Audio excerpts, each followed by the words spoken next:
ball gown. A week later, the Palafoxes throw a welcome bash for me. The news feeds are ablaze with it. Every high-faced rank family in Victoria is invited. Everyone wants to meet the plucky girl who survived an assassination and a rebel attack. Every kicker with a feed is speculating on how long I'll stay in the city, on how I'm getting along with my hosts, on whether our family alliance has been strengthened by this shared war against the rebels. People speculate about me and Cole, too. Our intense conversation on the street was caught by a few private cams, but the gossip varies depending on the source. Were we arguing, flirting, performing for the cameras? The whole city is starting to wonder if my visit here is more than a vacation. It's the afternoon of the ball, and I'm still trying on virtual outfits in my bedroom wall screen. I've tried the hole-in-the-walls standard designs, but they're too basic for Rafi to wear. My fingers flex and twitch, picking from endless menus of styles and options. Customize, refine, specify in 100 ways, but I'm just guessing. Every attempt winds up with another disaster. What if Grandma Zafina, curious about what I'm wearing tonight, is watching? She must wonder why the always stylish Rafi is suddenly so lost. This is what I get for wanting to leave home, to be my own person. I'm finally getting to have my own party, and it's a nightmare. Rafi was right. I don't know how to dress or flirt or make conversation, which is fine for a few stilted dinner parties, but now the whole world is going to see how fashion missing I am, how everything missing, like I'm only half a person. My sister's Serrano isn't helping. It's full of protocol tips, not fashion advice, something Rafi would never need. I'd give anything for her help right now, but the Palafoxes might find it strange if I called home to ask myself for fashion advice. But then, as I'm staring at my 15th absolute wreck of an outfit, the Serrano hisses softly in my ear. A secret ping from home, the first since I've arrived. The Serrano can't send signals out, or House Palafox security will catch them. But it can scan the public newsfeed for incoming hidden messages. They're encrypted in images of my father, official vids of him waving to a crowd or signing a document. Strewn across those billions of pixels are tiny random-seeming shifts of color, information buried in 100 devious layers of math for my Serrano to decode.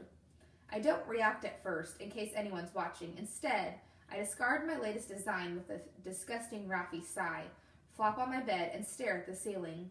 Only then do I reach up and tap the Serrano to play the message. It's a recording of my sister's voice. Frey, hope you're okay, or at least muddling along. But mostly, I hope you're listening to this right away. You have to nail this party tonight. Have you seen our face rank lately? Since the rebel attack, we're top 100. And I don't mean locally. That's our global rank, Frey. People from all over the world are going to be watching this bash. You better look amazing. I wish I could interrupt Rafi and tell her this isn't helping. My nerves are bad enough without imagining a worldwide audience. All those people watching me, and Cole ready to gossip. Then it hits me. Rafi said our face rank. That's new. It was always her fame, not mine. But the rebels were shooting at me, I guess, so it's only fair to get some credit. It's lucky you got a very clever big sister.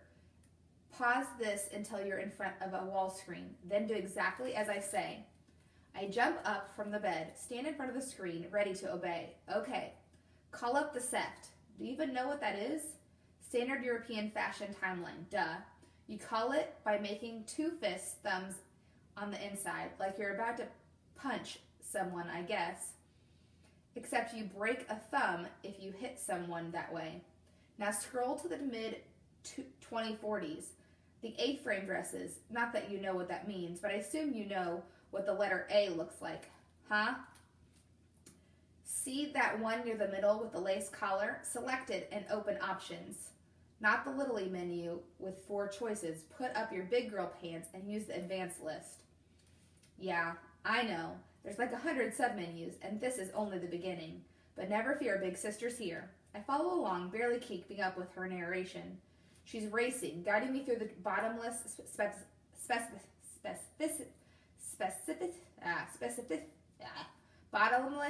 specifics of fashion. The whole time, I can't imagine her talking to herself in our bedroom in front of the wall screen we've shared since we were littlies. It feels like I'm there beside her back at home.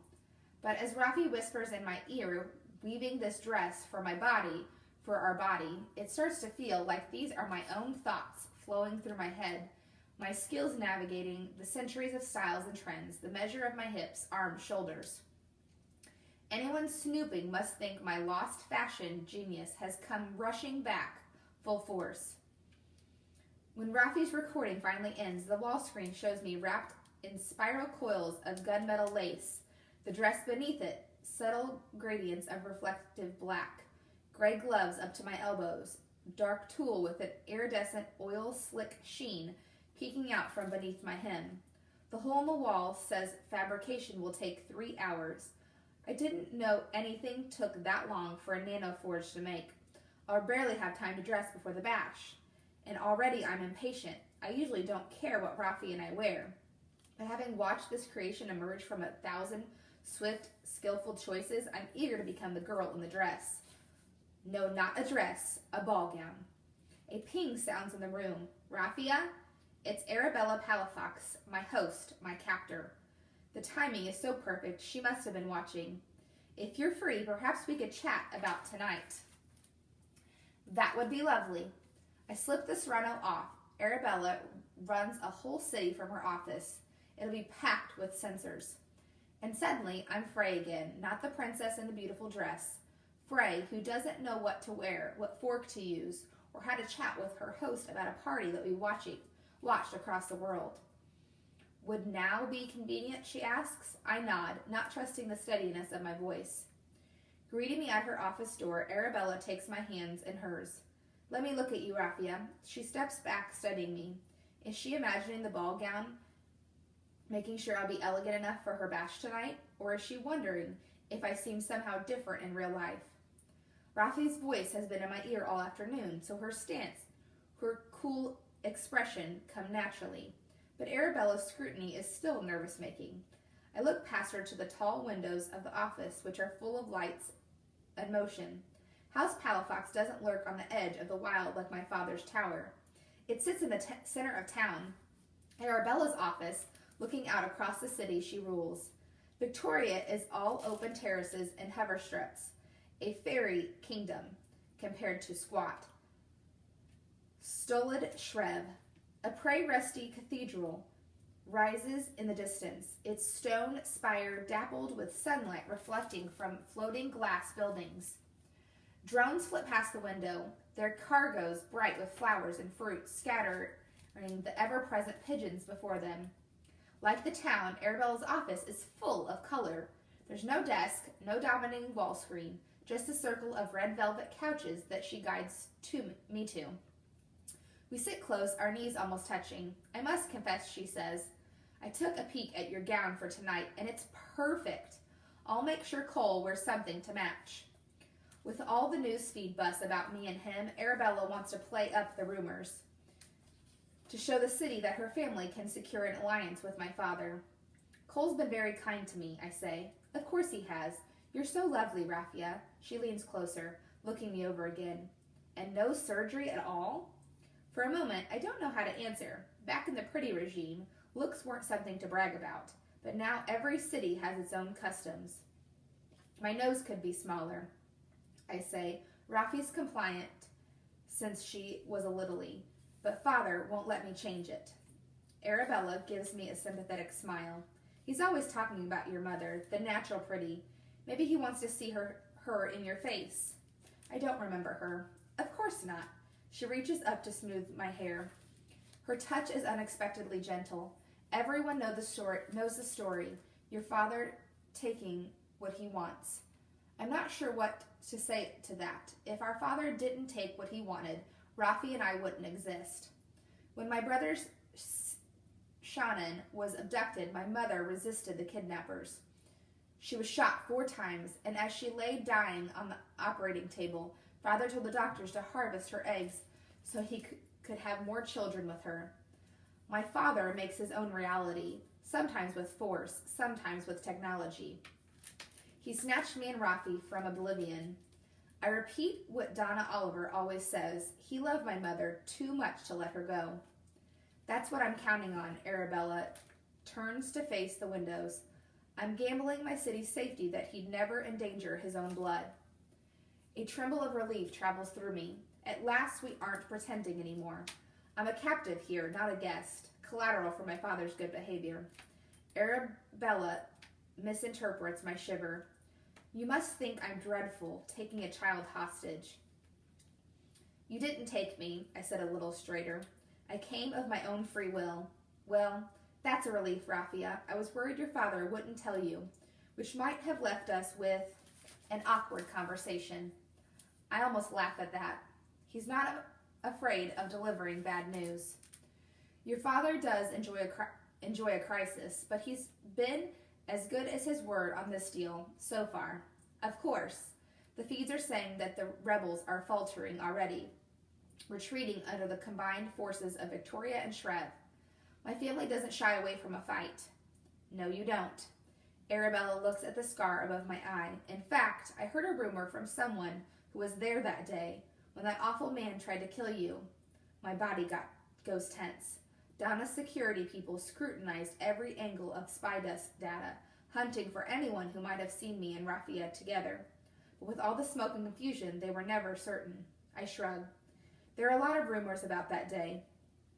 I never believed this one until I met you. Arabella leans closer. Did you kill the assassin? Rafi would deny it or simply laugh it away, but with my other, bigger secret always lurking, I want to admit this truth. And maybe impressing Arabella matters to me now. Yes, I killed him. I'm not sure what to expect, but her warm smile surprises me. Thank you for trusting me, Raffia. She gently takes my right wrist. Is your hand better? I stare at her. My hand? We were worried that there might be something hidden under your skin. Arabella looks away, a little embarrassed. A tracker, perhaps. It seemed prudent to scan you. Right. My father's security uses millimeter wave radar to make sure his guests aren't carrying weapons. But I don't have any implants except for my eyes. No, but we noticed that the bones in your right hand were recently broken. Fell off my hoverboard. Arabella shakes her head. That's what we thought, till we looked a little closer. She touches my shoulder. There's an old dislocation here, and more breaks in your left wrist, your right knee, and scar tissue in the muscles all over your body.